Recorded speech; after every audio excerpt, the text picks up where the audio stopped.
So hey everyone, welcome back to another quick and very interesting tutorial where in this quick tutorial I'm going to show you how you can solve the issue of low quality exports or your export contains proxy media in the DaVinci. Now in order to fix all of that, just simply when you go to the deliver page, here in the deliver page, when you go to the export section of a video, all you need to do is to just simply go to the section that says advanced.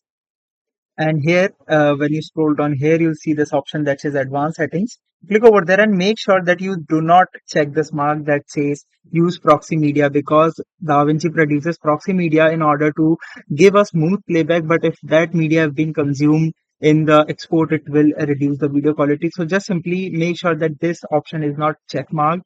And once you do it, you'll notice your quality will be increased. Alright, so that's it for this tutorial. I hope this video will be helpful for you. Make sure to hit the like button and subscribe button for more such helpful and interesting tutorials. See you in the next one. Take care.